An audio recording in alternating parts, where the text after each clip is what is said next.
Amigos, hoje eu vou começar com uma história. E eu já contei muito tempo atrás essa história, mas eu vou repetir, porque a gente, quando fala toda semana, não tem como não repetir de vez em quando uma história ou outra. E olha só, uma vez um amigo meu, a gente sempre saía para jantar, sempre saía para celebrar, aquele momento especial do final de semana. Aí ele disse para a gente conhecer um restaurante novo que ele conheceu. E aí eu falei, glória a Deus, vamos lá, porque eu adoro conhecer restaurante novo, gosto de ver menu diferente. Eu sou daquele que escolhe um prato diferente a cada vez que vai no restaurante. Tem gente que é o mesmo prato toda vez, né? Eu quero saber de coisa nova. E gosto do ambiente, gosto do bom atendimento, gosto que é um lugarzinho, quando foi cuidado especialmente eu gosto. Aí vamos conhecer. Aí ele falou, mas é na Caucaia. Aí eu falei, mas é longe, né? Não tem um negócio mais perto, não. 50 minutos de trânsito bom, a gente chega lá, né? O Júlio que mora na Caucaia, né, Júlio? Sempre está lá. Aí eu fui, com ele, demorou. Chegamos lá. Quando chegou, eu não percebi que tinha chegado, porque não tinha fachada nenhuma. E não era uma casa muito bonita. Não era uma casa que você dizia, aqui tem um restaurante. Era uma casa. A casa até muito simples. Eu entrei na casa, pareceu que eu estava na sala da pessoa, entendeu? Você está na sala da... Não está no restaurante, está na sala que botaram lá as cadeiras. E aquela cadeira de madeira assim, que não tinha um polimento, ainda tinha umas farpinhas que você senta assim, ainda pega assim de baixo a farpinha. Os rebocos, era aqueles rebocos que tinha os mondrongos, né? O mondrongo nos rebocos assim, né? Vai vindo assim. E o teto não tinha forro, era na telha. Você olhava assim, tinha as telhas em cima de você. Aí eu falei... Misericórdia, né? Eu virei para a Cíntia, eu falei, Cíntia, agora aguenta até o final. A gente vai aqui e vai dizer que foi legal, né? A gente vai até o final, vamos lá, é bênção. Aí vi o menu bem baratinho, ó. Rapaz, prato de R$15, de R$18. Se você podia comer 2 vezes, ainda não dava conta que dá aqui em Fortaleza, né? Você podia dar tu e a tua família. Aí, meus irmãos, quando veio um prato tão bonito, tão gostoso. Eu não sei se o rapaz fez um curso de chefe em algum lugar e morava no Caucaia e ele começou abrindo na casa dele, mas eu sei que o rapaz era um talento lá. O prato veio uma maravilha. Por isso, aí eu entendi por causa do convite, né? O cara me levou lá para Caucaia para comer numa casa dessa. Foi por quê? Porque a comida era boa e barata. E eu saí de lá, olhei para fora e falei, rapaz, hoje eu tive uma experiência. E lembrei de uma passagem bíblica que dizia o seguinte, vocês são vasos de barro com um grande tesouro dentro, que é a presença de Deus. Aquilo era uma casa que era um vaso de barro, mas no seu interior tinha um grande tesouro. E de forma que vasos de barro é uma referência na Bíblia muito forte. Talvez seja uma passagem que eu possa ir citando assim, várias passagens bíblicas que falam sobre isso, porque se tornou uma referência muito forte, que nós somos seres imperfeitos, seres que muitas vezes frágeis, difíceis, com problemas, considerados vasos de barro, mas esse Deus nos amou, nos cuidou de nós e nos colocou a sua presença dentro de nós, de forma que nós somos esse vaso de barro, e dentro de nós habita uma presença de Deus que é um grande tesouro. E eu queria falar um pouco sobre essa questão do vaso, do oleiro, dessa grande ilustração. E a passagem que eu acho que ela é mais forte sobre isso, talvez aqui cria uma definição para a gente, mostra assim o cenário completo, ela está em Jeremias capítulo 18. Eu quero que você me acompanhe, porque você vai perceber que ela é aquela música que a gente canta sobre o vaso. Aquela que você sabe do que a gente vai cantar no final. Eu quero ser, Senhor amado, como um vaso na mão do oleiro. Quebra minha vida e faz-a de novo. Eu quero ser um vaso novo. Olha só, Jeremias 18, versículo 1. Essa é a palavra que veio a Jeremias da parte do Senhor. Vá à casa do oleiro, e ali você ouvirá a minha mensagem. Então eu fui à casa do oleiro e o vi trabalhando com roda, mas o vaso de barro que ele estava formando se estragou em suas mãos. E ele o refez, moldando outro vaso de acordo com a sua vontade. Então o Senhor dirigiu-me a palavra: ó comunidade de Israel, será que eu não posso agir com vocês como fez o oleiro? Pergunta o Senhor. Como barros nas mãos do oleiro, assim são vocês nas minhas mãos, ó comunidade de Israel. Essa é a passagem clássica sobre isso. É aquela passagem especial da Bíblia, que a gente pode repetir várias e várias vezes. E existe 3 coisas que eu quero trabalhar com vocês, 3 imagens fortes nessa passagem que eu quero trabalhar com vocês. A primeira é o oleiro. A segunda é o vaso de barro. E a terceira é o profeta. Então é o oleiro, o vaso e o profeta. Esse termo é muito conhecido, né? O povo até usa como jargão. Vai, vaso, receba, vaso. O vaso está cheio do azeite. Deus tem preparado um vaso para você, né? O vaso, o oleiro e o profeta. Vou começar com o oleiro. E a coisa mais especial que eu percebo nesse texto é o fato de ser o próprio Deus que se comparou a um oleiro. Não foi nós que pensamos que ele poderia ser como um oleiro. Foi ele que disse, eu não posso ser, eu tenho essa imagem de um oleiro do qual eu estou cuidando de Israel e Israel está na minha mão. Eu sou das profissões que poderiam existir na época. Ele escolheu a do oleiro dizendo, aqui há características, aqui há uma dinâmica, aqui é uma experiência que tem tudo a ver comigo e com a minha mensagem. Eu preciso trazer para vocês essa ideia. Na Bíblia você já teve outras imagens. A imagem do agricultor, por exemplo, do que cuida da vinha, que cuida da árvore, que cuida de Israel. Você tem Jesus como uma imagem do pescador, né? Um pescador de homens. Você tem várias profissões na Bíblia que de vez em quando trazem uma imagem de Deus. E ele trouxe essa do oleiro, de um artesão. Um artesão que tem aquele princípio, né? O que é um artesão? Artesão é um mestre, é um artista. Um oleiro é aquele cara que sabe o processo do começo ao fim, desde a matéria-prima até a confecção, até cozinhar a cerâmica, até pintar, até entregar. Ele tem todo o processo nas mãos. Ele é um cara especialista que trabalha com as mãos, fazendo uma arte que está no seu coração. E a primeira coisa que eu quero que você entenda sobre o oleiro é que antes dele fazer uma obra, ele teve um sonho no seu coração. Ele teve um desejo de realizar a obra que ele vai fazer. Antes das coisas existirem, se lembra da oração do Mauro? Antes das coisas chegarem a existir, já existia na cabeça dele. Já existia no coração dele. Então, antes daquele vaso aparecer na terra, esse vaso existiu no coração de Deus. Tanto que ele vai pensar, eu vou fazer um vaso grande, ornado dessa maneira. Não, vou fazer um vaso menor, vou fazer um vaso dessa cor, desse jeito, desse tamanho. Então, antes de qualquer pensamento surgir, de qualquer coisa concreta surgir, surgiu no coração de Deus a ideia do vaso. É como você, meu amigo, que você, talvez alguns de vocês já tiveram essa experiência, de comprar um terreno para construir uma casa. Você comprou o seu terreno, aí você fez um projeto, não foi um projeto? O projeto era o quê? É uma ideia que você tem. A casa não existe ainda. Mas no projeto você viu que tem que ter o estúdio da esposa, que ela faz as coisas no estúdio dela. Tem que ter o quarto de quem? Da criança e mais um do filho que vai nascer. Você já programou no seu coração que vai ter 2 filhos.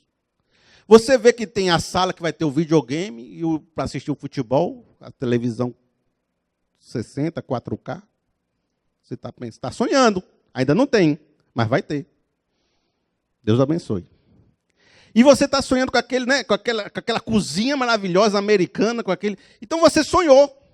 Existe? Existe não. Mas está no seu coração. Você comprou o terreno. Passam uns 5 anos você construindo, passando aí um aperreio para construir. Quando você olha, está lá de pé o seu sonho construído.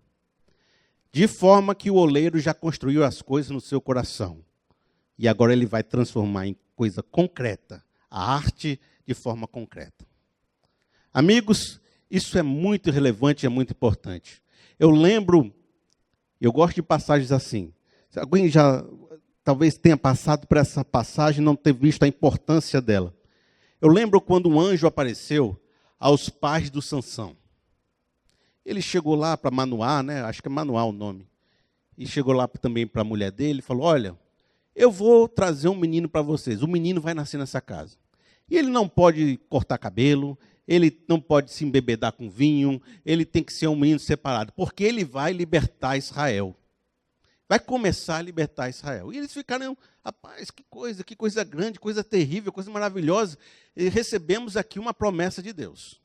E realmente nasceu Sansão, ele era corajoso, forte, não cortava o cabelo, tinha aquela situação toda. Mas imagina, o anjo disse como o filho ia ser, antes do filho existir. O anjo já disse o que ele ia fazer antes dele nascer. De forma que antes de você existir, meu amigo, Deus já tinha um plano sobre você e já sabia o que você deveria fazer ou não nessa vida. Ele já tinha uma ideia de como seria o seu vaso de barro. E ele entregou você para os seus pais dizendo, isso aqui vai ser um homem e uma mulher de Deus que eu tenho grandes planos para ele. Por isso, cuida bem deles. Não deixe bebedar com vinho, né? Cuida bem deles. Porque ele tem um propósito para esse rapaz. Então, antes de você nascer, meu amigo, Deus tinha um plano sobre você. Porque ele é o Criador e o oleiro. Ele não te fez por acaso. E é isso, esse texto eu gosto demais, você gosta demais, então vale a pena repetir esse texto de Salmo 139, que diz assim, 13. Tu criaste o íntimo do meu ser e me teceste no ventre da minha mãe. Eu te louvo porque me fizeste de modo especial e admirável.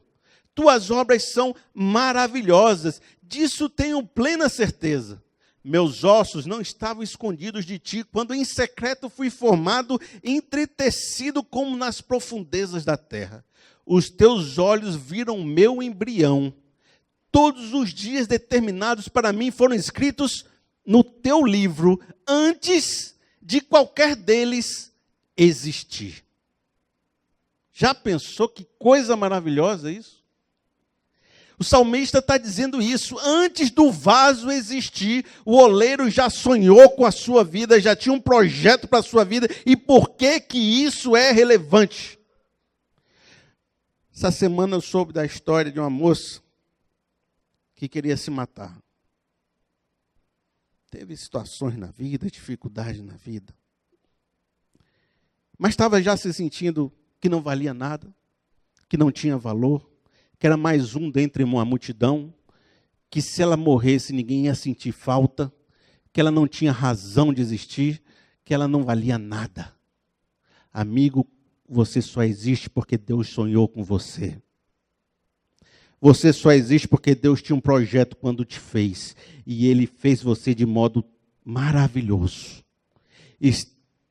Tuas ações já estavam escritas no livro de Deus antes de você fazê-la. Por isso é importante entender que você não é um jogo de dados na mão do destino, que você não é aglomerado de átomos que por acaso se ajuntou e fez tu. Você tem uma inteligência por trás da tua vida e da tua história. Eu acho isso tão interessante. Aquela passagem que também eu gosto demais, do Gideão. O anjo chegou para Gideão e falou assim, Gideão, estou aqui com uma proposta irrecusável para você. Você vai ser o general que vai libertar Israel. Você, cara, você é um homem poderoso, você é um homem valoroso. O que Gideão falou? Eu sou o menor da casa do meu pai. E minha família, a casa do meu pai, é a menor das casas de Israel. Se tinha alguém para você escolher, Deus, não seria eu. Mas Deus enxerga em nós coisas que nós nem mesmo conseguimos ver.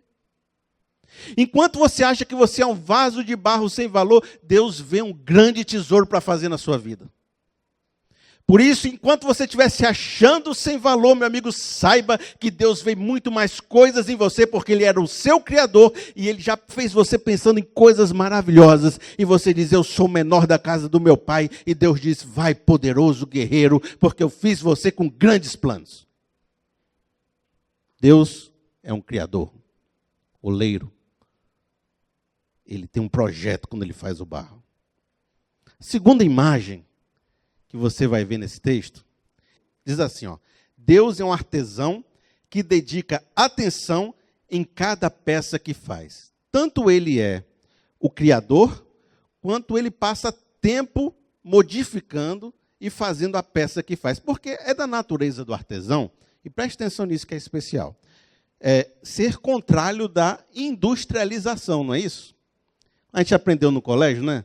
Colégio, o que era o artesão antes? Era aquele cara que fazia cada peça com a sua mão, de modo especial, cuidava de cada detalhe, de todo o processo. E cada peça que ele fazia era uma peça única.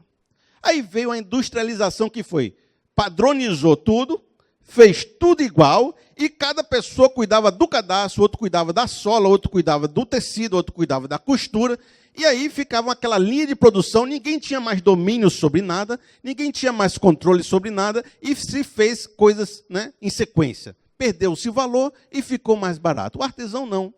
É aquele que demanda tempo. Eu estava vendo uma história de um artesão, ele estava me contando. Contando assim, estava no vídeo e eu escutei, né? Aí eu estava lá ouvindo a história do artesão e falando lá da qualidade, do controle, da dedicação, do amor pela obra. Dali pela tanto, ele era um cara que fazia instrumentos musicais. Ele falou assim, para fazer um violino, são 250 horas. Para fazer um violino. Se o cara for trabalhar 8 horas por dia, né, dá 2 meses. Você vê uma fábrica, faz uns 100 violinos, né, mas não tem qualidade. O cara faz um violino em 2 meses com a maior qualidade possível.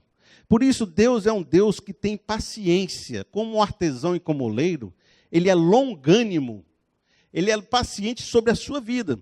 De forma, amigo, que você vai ficar pronto quando tiver que ficar pronto. E Deus tem a maior paciência de fazer obras na sua vida com calma, com cuidado. Há coisas que, se ele apressar, ele vai destruir você. Há coisa que, se ele apressar, vai sair mal feito e você não vai entender. Por isso, há momentos especiais, duradouros, que vão demorar um bom tempo até que você seja aquele vaso perfeito nas mãos dele. Porque ele, como artesão, ele tem paciência e cuidado e dedicação. O emprego que eu fazia, que era computação gráfica para vídeo, produções de comerciais de televisão, né? Bem específico. O emprego que eu fazia era botar um prédio que não existia num vídeo, era tirar uma imagem, era botar um 3D gigante, era botar um personagem falando num vídeo comercial. Esse tipo de emprego, na minha época, que eu comecei, em 1996, era bem artesanal, porque os programas não tinham todos os recursos, o computador não aguentava, e você tinha que fazer tudo quase na mão. Aí, eu aprendi a ser um pouco de artesão. Era um artesão digital, mas era artesão, porque estava lá, tudo que tinha que acontecer era a minha mãozinha mexendo, botando no canto, resolvendo, botando no canto, botando, resolvendo. Para fazer um comercial, às vezes eu demorava 1 a 2 semanas. Agora, a maioria das pessoas no mercado faziam comercial 3 por dia. E eu demorava umas 2 semanas. Eu entendo o valor do tempo e da qualidade que é você dedicar um tempo. Engraçado que depois de um tempo o povo foi conseguindo comprar os computadores e entrando nesse negócio. Aí via o trabalho que eu fazia e dizia assim, Felipe, como é que tu fez aquele negócio? Aqueles quadradinhos que vem assim, enche e faz assim. Eu falava para ele, eu fiz cada um. Eu pegava um, botava aqui, pegava um, botava aqui, pegava um, botava aqui. Mas demora demais para fazer isso. Não tem um botão que a gente aperta e o negócio faz de uma vez, não. Era essa a vontade das pessoas. Mas para ficar bem feito, tinha que botar um no lugarzinho que tinha que botar. Eles não conseguiam fazer. De forma que eles faziam 3 VTs por dia, mas ganhavam 1/10 do que eu ganhava. Porque o artesão, ele tem qualidade. E a qualidade vale mais dinheiro e entrega mais no mercado. O artesão cuida da nossa vida. Ele está cuidando de você aos poucos. Às vezes você não sabe o que ele está fazendo, porque ele está cuidando de um quadradinho que você ainda não sabe como vai se encaixar na imagem final. Mas quando você chega lá no final da sua vida, você olha para trás e diz, é por isso que aquilo aconteceu. Olha, se eu estou aqui hoje foi porque eu saí daquele emprego, na hora eu achava que eu estava tendo um revés. Mas Deus me tirou de um lugar ruim para um lugar melhor. E hoje eu só estou nessa posição porque aquele quadradinho lá, Deus mexeu com a mão dele. Porque o oleiro trabalha com as suas mãos. um por um. E aí você está aqui, Deus, eu quero ouvir o som do violino. Mas Deus está trabalhando num negocinho que aperta a corda. Aí o violino nem está pronto. E você dizendo, Deus, o som do violino. Espera aí, meu, estou fazendo um negócio que afina. Como é que você quer ouvir o som? Daqui a pouco Deus está fazendo um negócio que põe aqui no queixo. Não sei nem o nome do negócio, bota aqui no queixo. Mas Deus, e o som do violino? Rapaz, eu estou fazendo um negócio do violino, você quer que eu ouvir o som agora? Tenha paciência. O artesão leva o tempo que for necessário para ficar pronto.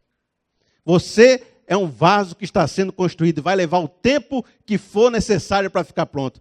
E eu até digo um negócio, quando você ficar pronto, você morre. Pronto mesmo só no céu. Por isso você é um vaso até o final da sua vida, que Deus está lá moldando e mexendo e dando ali o brilho especial. Tem um pessoal que fica até com cara de anjo já no final da vida, né? Mas é porque Deus trabalhou, foi antes, entregou antes o serviço. Mas geralmente nós estamos sendo trabalhados até o final da nossa vida. A segunda imagem, agora sim, é a imagem do vaso. E eu quero, para complementar essa imagem do Jeremias 18, completar com Isaías 64:8, que vai dizer o seguinte: contudo, Senhor, Tu és o nosso Pai, nós somos o barro, Tu és o oleiro, todos nós somos obras das Tuas mãos. Percebeu como é bem associado, como nós somos o barro? Que no outro texto você podia até dizer que era Israel. Mas nesse você percebe que todo mundo é o vaso que está sendo trabalhado por Deus. E Deus é Pai, né? Tu és o nosso Pai. O oleiro é uma pessoa responsável, que nos ama, que sabe o que está fazendo. No entanto, esse vaso, que a gente leu em Jeremias 18, o que aconteceu com ele? Se estragou. E se estragou na mão do oleiro. E não é porque a gente está na presença de Deus, não é porque é Deus que nos criou, não é porque é Deus que está com a gente, que isso vai evitar que possa acontecer situações difíceis e complicadas com a nossa vida. Porque é possível que mesmo o oleiro trabalhando em você, aconteça rachaduras, o vaso se machuque, quebre, se estilhace, vaze água, esteja vazando. Bota aí dentro de você e vaza. Bota recurso em você e vaza. Não fica nada. Está vazando. O vaso se quebrou. Por que quebrou? Há muitas razões por que um vaso quebra. Quebra por causa do estresse, crise emocional, crise em relacionamentos, situações que aconteceram de crises financeiras no Brasil. Pode quebrar um vaso. Você ficar quebrado. Mas o texto de Jeremias 18, ele traz uma ação específica que aconteceu. E eu quero ler com vocês o motivo do vaso estar quebrado, para a gente poder entender o problema. No 4 vai dizer assim, ó, ele o refez, Deus estava refazendo o vaso, moldando outro vaso de acordo com a sua. Segue-se que o vaso não estava de acordo com a vontade de Deus. Se ele moldou para ficar de acordo com a vontade dele, antes tinha saído da vontade de Deus. E é o que vai dizer o verso 12, que a gente não leu ainda. Diz assim, olha, mas eles responderão, não adianta, continuaremos com os nossos próprios planos. Cada um de nós seguirá a rebeldia do seu coração mau. Por que que o vaso quebrou? Porque o povo não quis seguir a vontade de Deus. Quis seguir pelos seus próprios corações. De forma, meu amigo, se Deus tem um plano para você, e você foge do plano de Deus para você, você se tornou um vaso quebrado. E Deus tinha grandes planos quando te fez, mas pode ser que você não está vivendo o propósito de Deus na sua vida e se tornou um vaso quebrado. Porque seguiu o coração mau que está dentro da gente. E esse povo foi embora. Não quis mais ser trabalhado pelo oleiro. E amigo, você pode ser um cara trabalhado por Deus, que foi criado por Deus, que tinha planos de Deus, mas pode estar quebrado. Sabe quando você compra um celular? Ele tem que fazer aquelas funções que o celular faz. Tirar foto, câmera frontal 12 mega, ir atrás de 16 mega, fazer ligação, ter tantos de RAM, guardar tantas coisas. Agora, se você pega o seu celular, R$2.000, chegou em casa, vai usar, ele não faz a função que você comprou, que o fabricante disse que deveria fazer. O que você diz? Quebrou. O vaso quebrou. Porque ele era para fazer uma função e não estava fazendo a função. Aí você tem que levar para o fabricante para ele consertar. Por isso, quando você tem uma função diante de Deus, você tem um propósito diante de Deus, mas não faz esse propósito, você quebrou. Você não está mais fazendo a função pelo qual o fabricante te fez. E desde que o pecado entrou no mundo, está difícil fazer isso. Porque ele corrompeu a sociedade, corrompeu os sistemas, corrompeu a gente, corrompeu nossos pensamentos. E ora eu estou fazendo a vontade de Deus, e ora eu estou ali correndo contra a vontade de Deus. Há outro motivo pelo qual o vaso quebra, e eu queria ensinar para vocês, está no verso 11, que também a gente não leu ainda.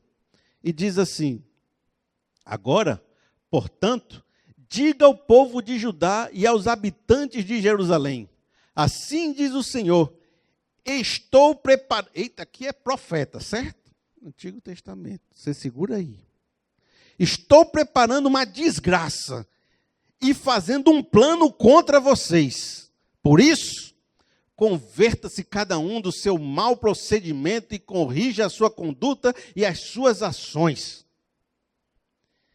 Não, tirando a linguagem forte, o que o texto está dizendo é, olha, sou eu mesmo que estou fazendo você quebrar, porque você não estava indo para a direção certa. Eu, como oleiro, estou vendo que o vaso entortou. A massa não está dando mais a forma. O que eu vou fazer? Vou quebrar todinho de novo, vou fazer a massa de novo e vou fazer o vaso de novo. Eu não vou jogar o vaso fora, eu vou fazer de novo, mas eu vou quebrar primeiro para depois fazer de novo. Então, às vezes, também acontece de você estar quebrado porque Deus está agindo na sua vida com disciplina.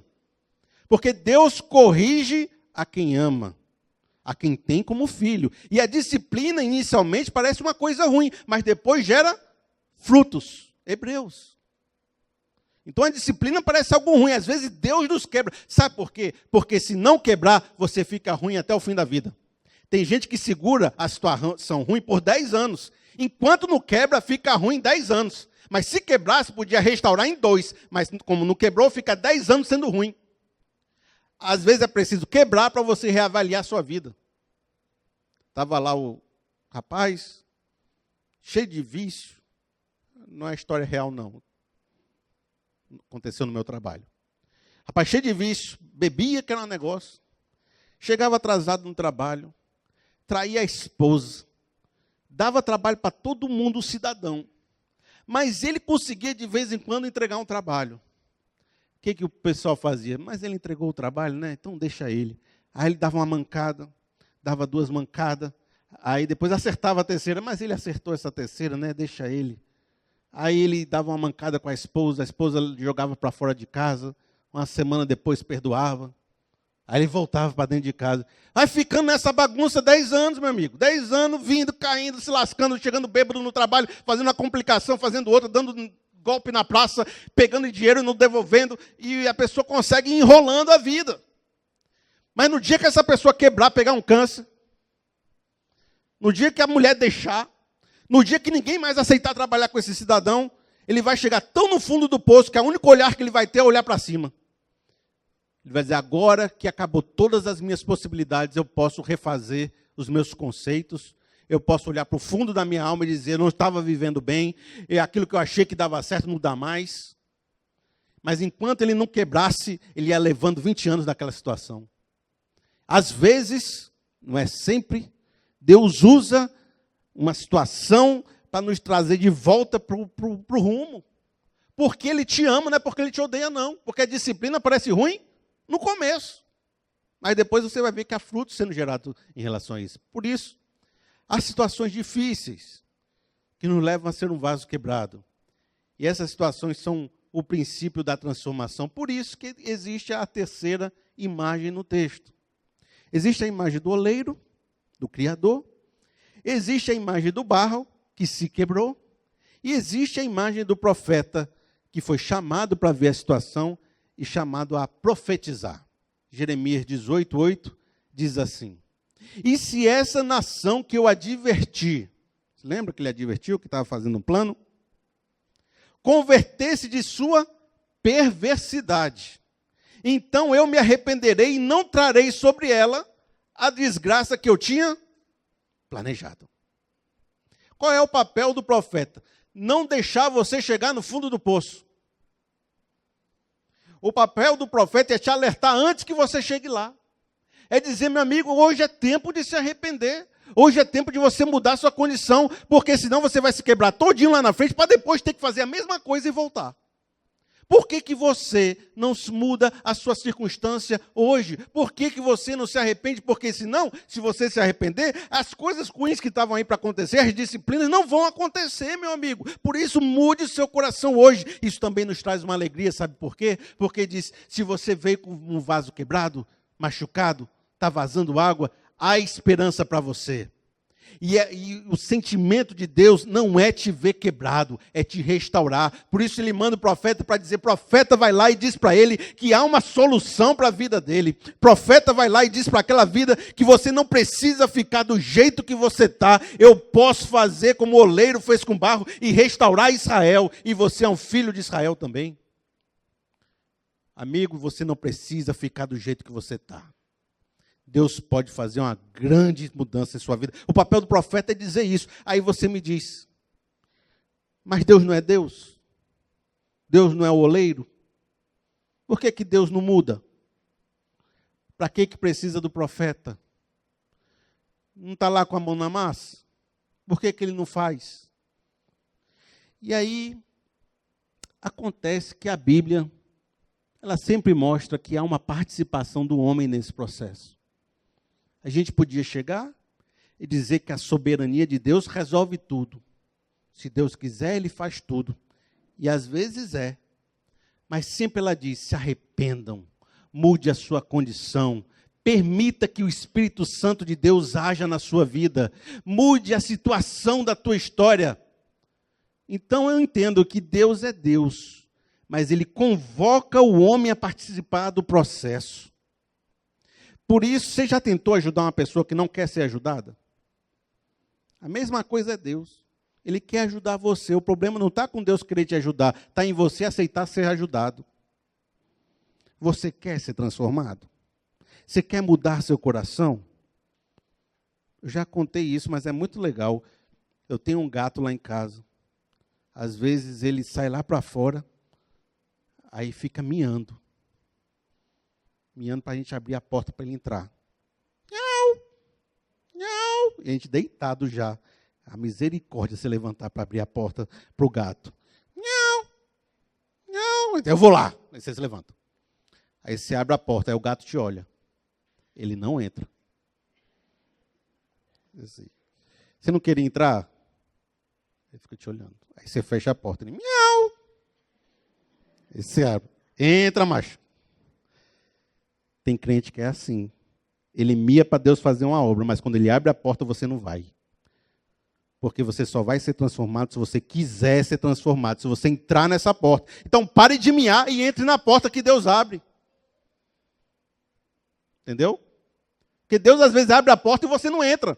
Porque está tão acostumado com as tuas coisas, com as tuas rachaduras, que se apegou. Está tão ali, os teus vícios, ali, enrolando um, enrolando o outro, 10 anos. Que não quer fazer a transformação. E o papel do profeta, do profeta, a gente fala do profeta, parece que eu sou profeta, não. O profeta é a palavra de Deus. O papel da palavra de Deus é ser um instrumento do oleiro, é a pá do oleiro, é a aguinha que ele joga no barro, para amolecer o barro. Entendeu? Tem a aguinha que joga assim para amolecer? É a palavra. Está aí, o barro endureceu, aí joga a palavra, o profeta, aí amolece para poder fazer de novo. Por isso hoje eu sou, né, uma aguinha para amolecer você, para ver se você muda o seu coração e muda o sentimento do seu coração. Deixa eu dizer uma coisa e uma verdade para você. Quebrar todo mundo vai passar nessa vida, certo? O cara lá de fora da igreja e o cara de dentro da igreja. Eu nunca vi um passar nessa vida sem dar uma quebradeira, assim, sem vazar água. Agora, meu amigo, eu vou dizer, você pode quebrar sem Deus e quebrar com Deus. E se você quebrar sem Deus, é muito pior. Porque você vai se sentir só, sem propósito, pequeno e querendo se matar. Mas quando você quebra com Deus, Deus está contigo lá no vale da sombra da morte. E ele diz, profeta, vai lá dizer para ele que eu posso restaurar a vida dele. E que ele não precisa ficar como está. Por isso, meu amigo, estar com Deus, seja nos montes ou nos vales, é a melhor opção que você pode fazer. Está no propósito de Deus para a sua vida. E Deus é um oleiro que nos ama. Que Ele amou tanto o mundo, mas de tal maneira, que deu seu Filho unigênito, para que todo aquele que nele crê, não pereça, mas tenha vida eterna.